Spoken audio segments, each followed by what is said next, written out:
Hi, I'm Megan Casey, the editor-in-chief here at Squidoo. I wanted to spend a few minutes with you today walking through one of your first ever lens building workshops. The most important thing to know about it right now is this. It's impossible to mess up until you click the big publish button that you see at the top of your workshop up here, this big orange one. Nothing you do on this page will go live to the world, so dig in, play around. It's impossible to get something wrong. You can always edit it, delete it later, and you can even go into our Squidoo forums and ask people for help. So what I'd like to do today is, I understand there's a lot here, and the best way to learn it is really to poke around on your own, but I figured I'd go through some of the high-level stuff and give you some highlights and some tips, and hopefully give you a boost to doing this at home on your own. So let's roll up our sleeves and get started.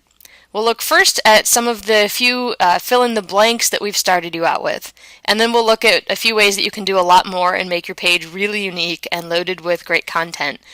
You can put things from videos and photos on it to polls and quizzes and lots more.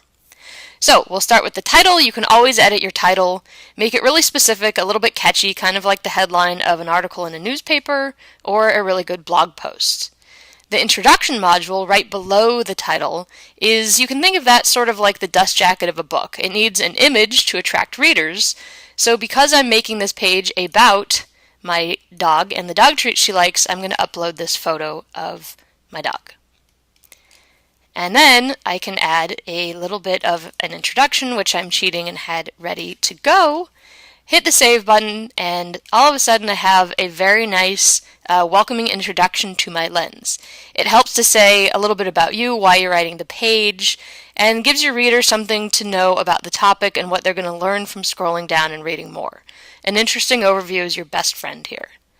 So I should take a break and say that the word module sounds a little sci-fi and geeky, but it really just means that this page is built of building blocks. A module is like a Lego or a Tetris block. Find a good combination of the modules that work for you and add awesome content to them, and your lens will be pretty golden. So you can always add modules. We've started you off with some of our favorites in every workshop that you'll create, for every lens that you'll create. But see this big Add Modules button up here with the green plus sign. If you click that, you'll be able to browse through. We start you off with a module tour so you can understand some of our best modules. Then you can start looking at all of the modules we have to offer. We won't do that right now, but I wanted to let you know it was up there. Another way you can add modules is in this sidebar shortcut. You can just click and add. Alright, moving on. Now we're in your text module. What you can do is add your title here. You can give every module a subtitle if you'd like.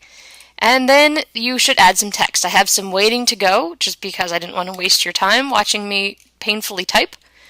The most important thing to know about the text module is that it's an open space for you to write anything you want about your topic. You can get much more specific and detailed than you did in your intro. You can add 5 more text modules. You can add 10 of them. You can break your lens into sections, chunk it into paragraphs, organize it. And text modules as well come with a photo upload. So I would like to add a different photo of my dog because people like to look at photos. So now we've got a fully done text module sitting right beneath my introduction module. So continuing down the lens, this is one of the coolest modules we have around. It's a fan favorite. It's the Amazon module. Here's why it's a fan favorite.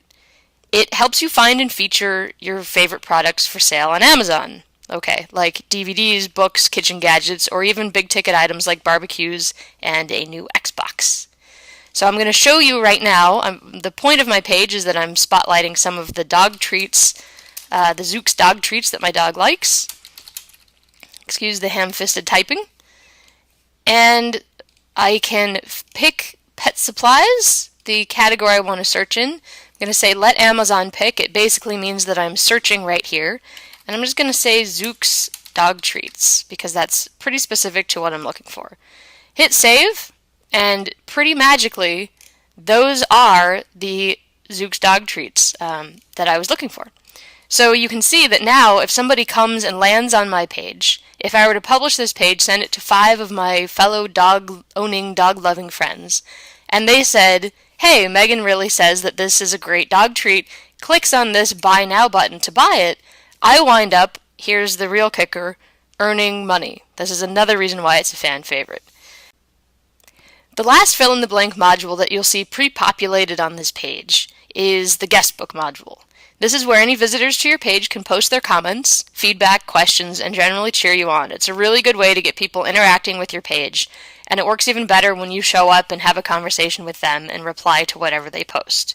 The guestbook module is pretty easy to do. You just give it a new title, reader feedback, post your comments, something like that. You can see that you have control over how often, if you want to approve the comments that people post, if you want to get an email, how many blurbs you want to appear on your page, if you want to show 100 of them at a time or 5. So you're pretty much in control of the way people will interact with your page. So that wraps up the starter content that comes in your new lens over on the left-hand main column. Now it's time to look at some of the stuff in the right-hand column.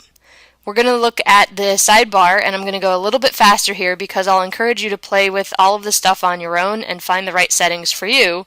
But the highlights are this.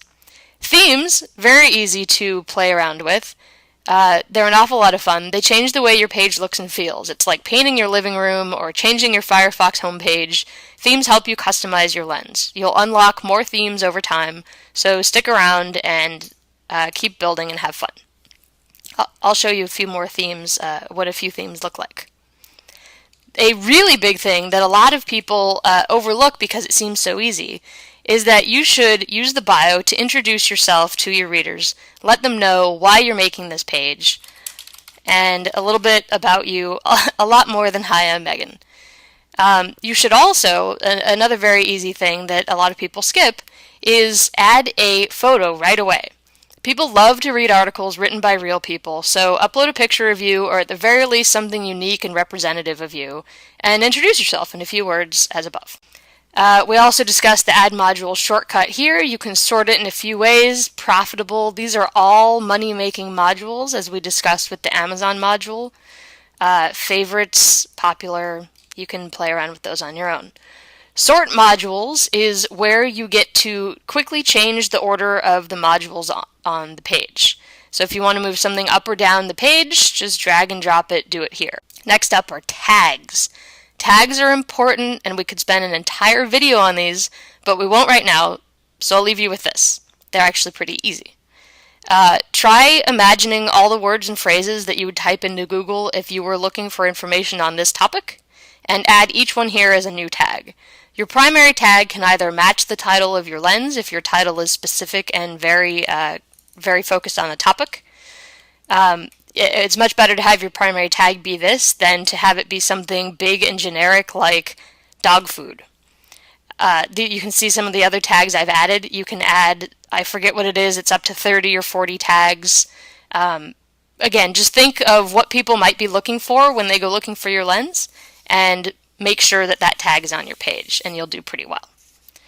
So, going quickly, the lens settings, again, I'll let you play with this on your own, but they give you a lot of options for types of ads that you can run or choose not to run on your page. So, we come to the last thing in the sidebar, which is royalty settings, probably one of the things that people care the most about. This is where you can decide what you want to do with the money that you earn from this specific lens. You can change it at any time. Some people like to give to charity for a few months, then switch over and earn cash for a few months.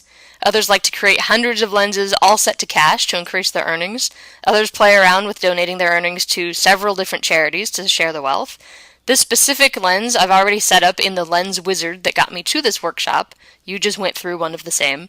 I already said that I wanted to donate all of my earnings to the ASPCA. However, if I just wanted to get cash, if I needed a little help paying the rent or the mortgage this month, I could do that.